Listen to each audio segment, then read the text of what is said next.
to see Inspector Lestrade at once. Your name, sir? Dr. John Watson. He's expecting you, sir. In a way, I believe he is. Well, I'll tell him you're here, sir.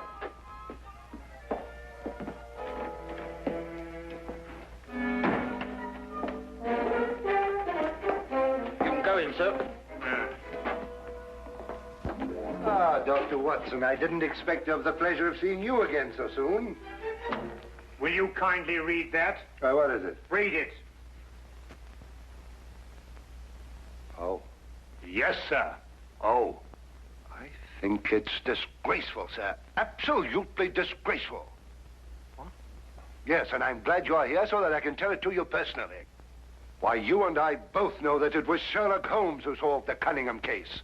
If it wasn't for his brilliance and his persistency, the facts would never have been brought to light. And I think it's scandalous, sir, that the newspapers should have given me all the credit and said so very little about his magnificent achievement. What do you think, Doctor? Well, I absolutely agree with you. I'm glad you're on my side, Doctor. Why, of course. I'm so glad you take it that way. And what does Holmes think?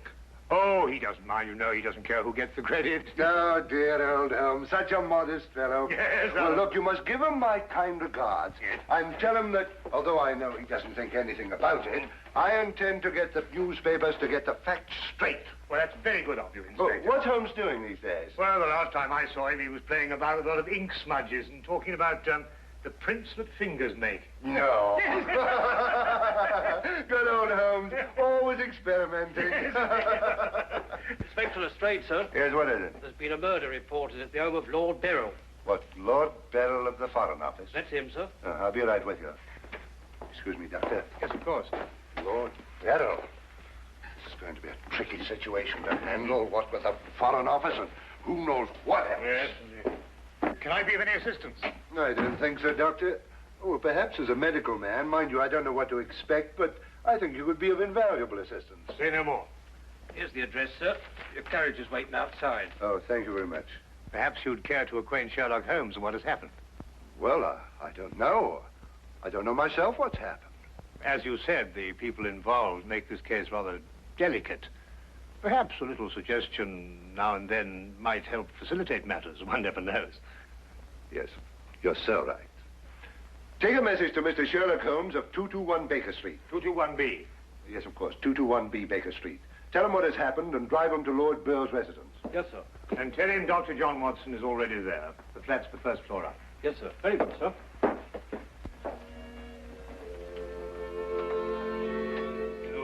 221B Baker Street.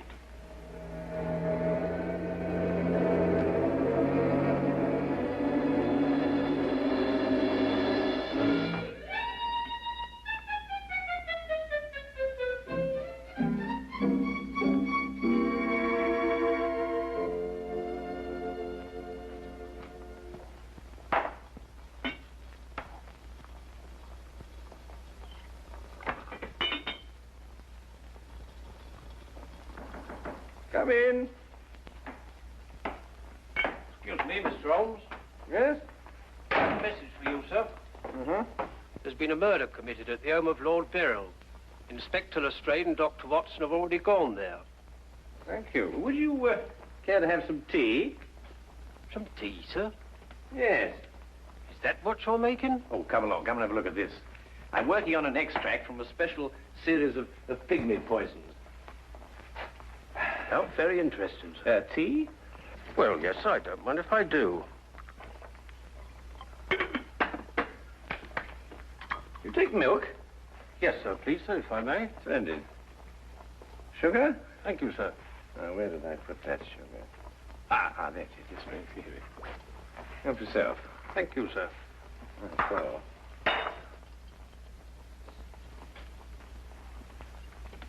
What's this you're doing here, sir? Well, I believe that certain poisons, if taken in the correct doses, can actually have beneficial rather than fatal effects. Now, that's very interesting, sir. Yes, it is, isn't it? And what's all this over here, sir? Oh, that? Oh, those are some tropical leaves. They were sent to me by a friend of mine who hunts in that part of the country.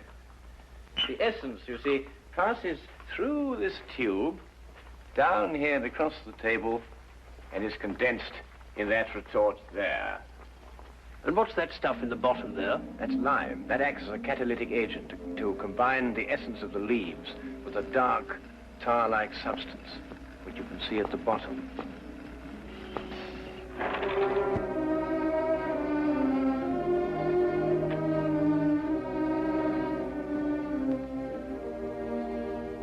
Inspector Lestrade, I demand to see my wife. You've kept me waiting half an hour, and now I should like an explanation. Of course, you're entitled to one, sir. You know that Karl Oberstein was murdered in your study. I was informed of that, and it is a tragedy, of course. But I still don't see that is... Lord Beryl, your wife has confessed to shooting him. What? That's why I couldn't allow you to see her. We were taking her statement. What does she say? Apart from the actual confession of murder, she refuses to say anything. You may go in now if you wish, Lord Beryl.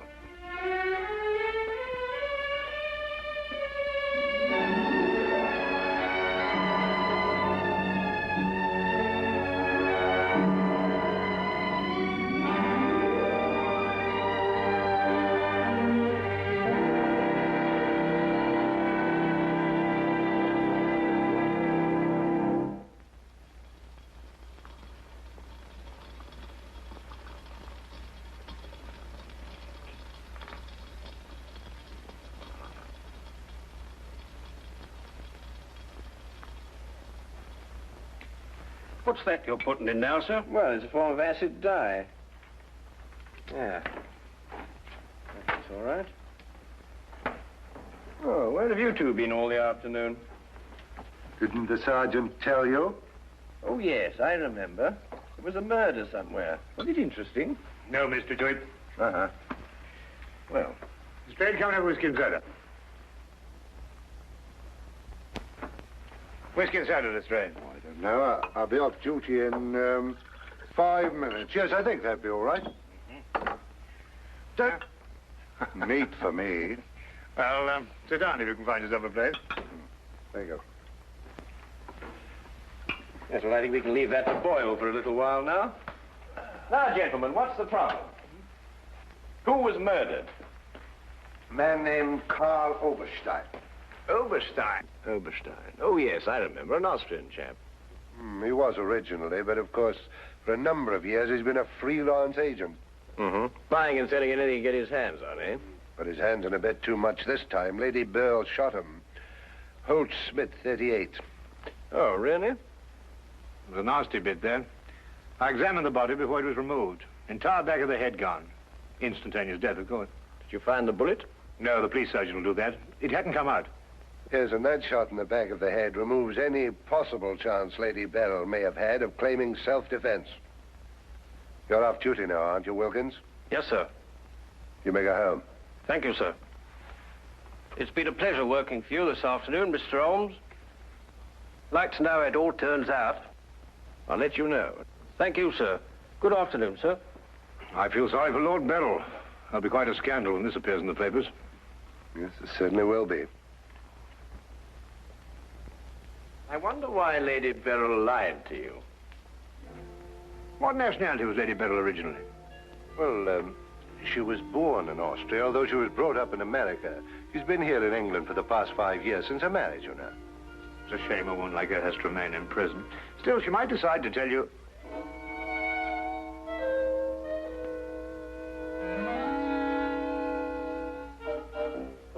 What did you say? I beg your pardon? What did you say just now? I didn't say anything. Oh, yes, you did. You said, I wonder why Lady Beryl lied to you. Oh, that? Yes, what did you mean? Nothing, except, of course, that Lady Beryl didn't shoot this chap Oberstein at all. But she confessed to it. Nonsense. She didn't shoot Oberstein because Oberstein wasn't shot. His head was bashed in with a blunt instrument. The revolver you claim was the murder weapon actually belonged to Oberstein. She found it lying by his side and pretended she'd done it in order to shield her husband. She's no more guilty than you two are. Would you hold that like a good fellow, please? Would you please repeat that? Of course, it's as plain as a... Here, would you mind holding that? Oh, well, it's not plain to me. Well, you told me that Lady Beryl confessed to shooting Oberstein. But Oberstein wasn't shot. Just because you find a man with the back of his head shattered and a gun lying by his side is no reason to assume he's been shot. Thank you. You also assumed that the bullet had lodged in Oberstein's cranium because it hadn't emerged through the front. Now, any student of elementary ballistics knows that the greatest damage to the skull is on the opposite side to which the bullet entered. The point of entry is always clean. But the gun we found was an Austrian gun, and Lady Beryl is an Austrian. Now, there's a logical bit of reasoning for you. Would you mind holding that, please? Lady Beryl saw Oberstein lying there and jumped to the same conclusion we did. Well, Lady Beryl's innocent. Then somebody else is guilty. Brilliant! We've got to get back to the premises and re-examine them for clues. You come with us, Holmes. This nonsense can wait. Nonsense? Nonsense. Nonsense? Did you say nonsense? I'll have you know, Inspector Lestrade, that if the law enforcement agencies of this country were a little, an infinitesimal amount more advanced than ancient Neolithic man, I would not have to be doing the basic research work that will in time benefit police bureaus throughout the earth. You may have a point, Mr. Holmes. A point? The only point is human, of which there is a paucity in the halls of our defense of the public. So do you really think so? I certainly do think so, and I'll tell you a few other things in space.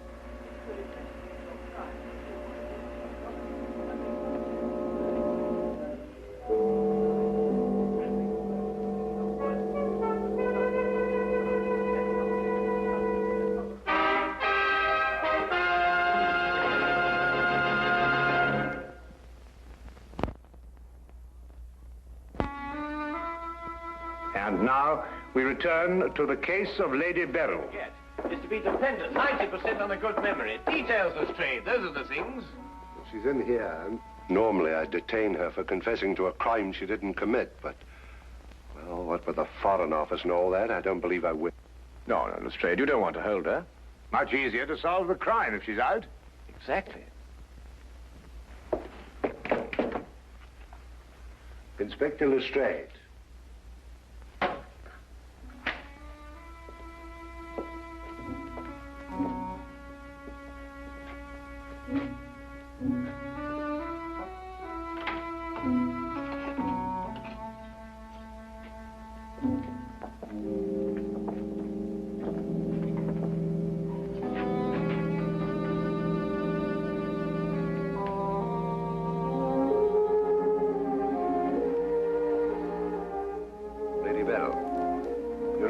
We're releasing you. So I understand. Do you know why? No. We've been able to prove that you didn't commit this murder you confessed to. I see.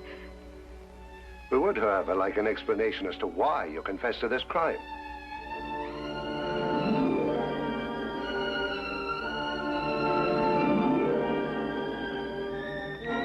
I prefer not to explain my actions, Inspector. You realize, of course, that your actions are in themselves punishable and that we could detain you. I see. You still prefer to make no statement? That is correct. Very well, Lady Beryl. You'll be released as soon as the formalities can be cleared.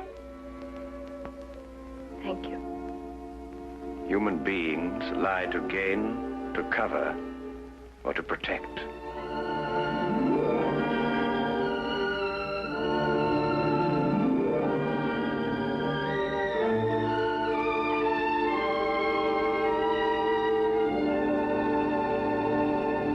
I don't know how to thank you, Mr. Holmes. Please consider me forever in your debt. Not at all. You're in the Foreign Office, aren't you, Lord Beryl? I am. Had you ever met Herr Oberstein before? I had. Exactly when? Last week. For the first time? And the last time. I see. I believe it was his habit to offer large sums of money to men in key positions for the information they may have had in their possession. I believe that was his habit, Mr. Holmes. Thank you. Oh, Lord Beryl, while your wife is on her way here, I wonder if I might look at the premises of the crime. Well, of course, of course. It happened in the study. With your permission. My house is yours, sir. Thank you.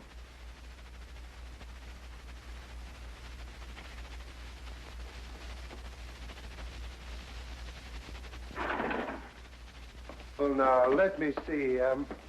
Karl Oberstein was lying about there. Of course, it's been removed. Yes, yes, of course. I see you cleaned everything up with your usual remarkable efficiency, Lestrade. Now, look here, Holmes. I didn't know there was going to be any mystery about this affair. Oberstein's head was here, Holmes, and his feet were there. Thank you, Watson.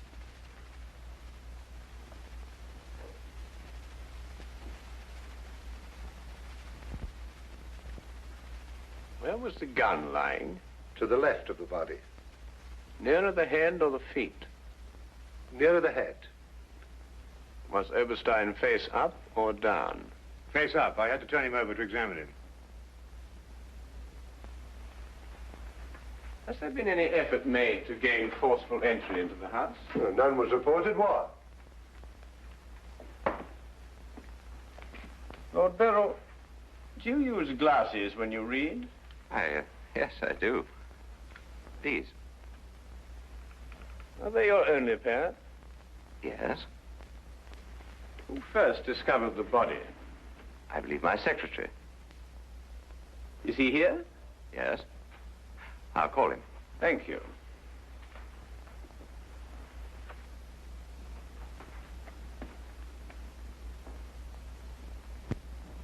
Lestrade, where was Lord Beryl at the time you estimated the crime was committed? He'd been at a meeting with high government officials all day. Oh, good, good. Why did you ask about the glasses, Holmes? It's because Lord Beryl wears glasses when he reads. But Lady Beryl confessed to a crime she didn't commit. What?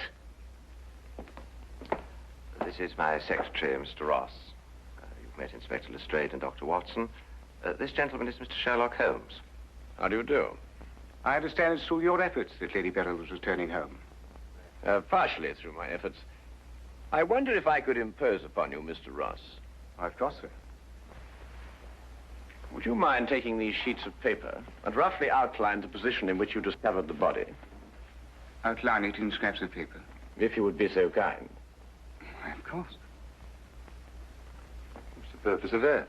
How many men have you on the premises, Lestrade? 2 outside. Why? Oh, good. I wonder if you'd mind taking them into the garden behind this window and making a thorough search of the premises for a radius of 30 feet. Looking for what? Anything that doesn't belong in a garden. Are you serious, Holmes? Completely.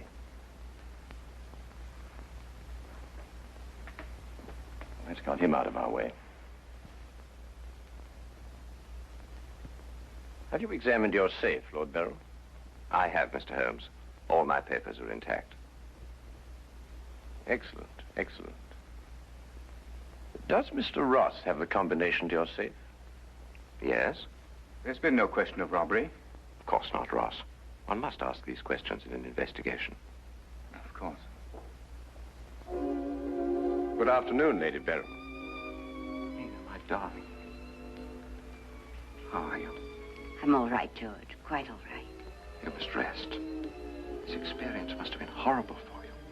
It's all right. It didn't last long enough to be too difficult.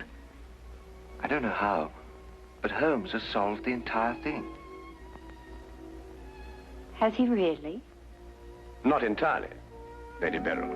Not yet. Do you expect to? I can only hope to.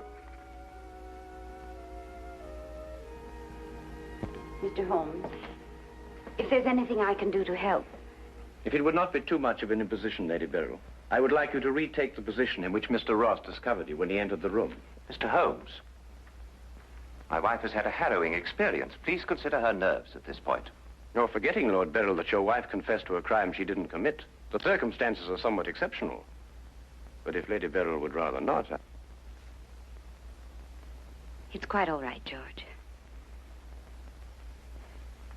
Now, let me see.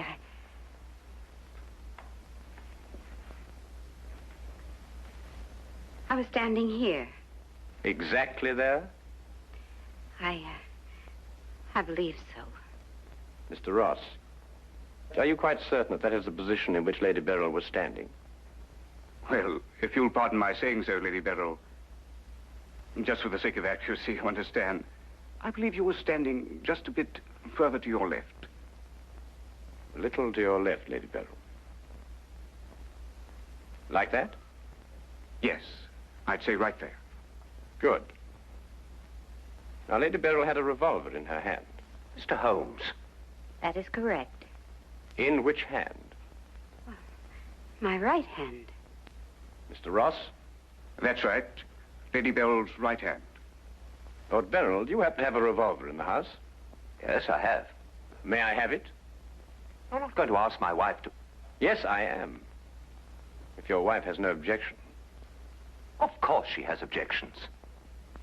I have no objections, Mr. Holmes.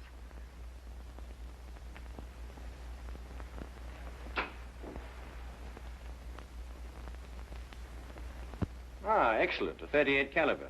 Do you notice, Watson, that it's patterned very closely after the Schmidt-Holtz, the revolver in question? Lady Beryl, is that the way you held it? I believe so. Mr. Ross? Yes, it was like that.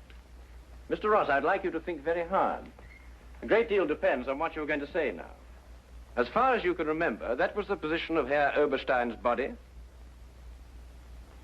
Yes. And where in relation to Herr Oberstein's body and Lady Beryl were the broken eyeglasses? Over there. There? Yes.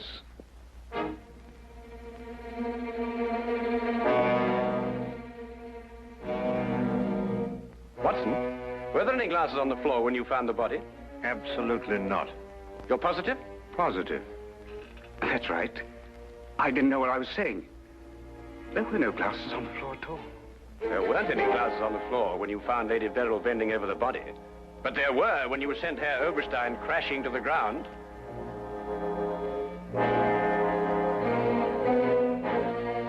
Before you run, Mr. Ross, look at Lady Beryl. I don't understand this, Mr. Holmes. Oh, very simple, really. Herr Oberstein approached you with an offer to buy Foreign Office secrets. You threw him out. Then Ross contacted him, prepared to sell him the secrets. Well, there's nothing missing from the safe. Of course not. If you sold anything, you'd have been found out. Herr Oberstein came here expecting to buy. You opened the safe, showed him the papers he wanted. He put his glasses on to examine them. And then when he paid you, you smashed his skull in. He fell, breaking his glasses. His revolver dropped from his pocket. Then you replaced the papers, pocketed the money, and left. It's a lie. Why, you filthy... The unfortunate point occurred when Lady Beryl discovered the body. You read the evidence incorrectly. I thought the gun was my husband's. Similar, but not the same. And the glasses. A very common variety of frame. You gathered up the pieces, except a few fragments, and threw the frames away. Yes. Then you lied to protect your husband. Yes. Nina. Brilliant, Holmes. Absolutely brilliant. Thank you, Watson.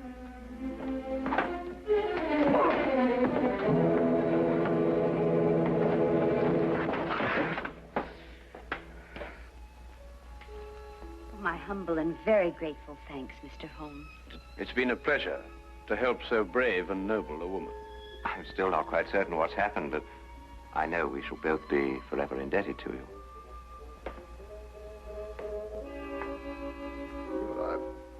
Searched the whole garden, Holmes. Couldn't find anything but this old pair of glasses. They're broken at that. Really? Mr. Holmes has solved the entire case, Inspector. He has? How? By the little things, Lestrade. The little things that one must remember. The little things that make the difference between success and disaster. One must never forget that the difference between... Good heavens. Watson, What is it, Holmes? I left the gas on under the experiment. All Baker Street will be blown up. Holmes, I turned it off. Stay. Hold that. Holmes. Holmes. Holmes.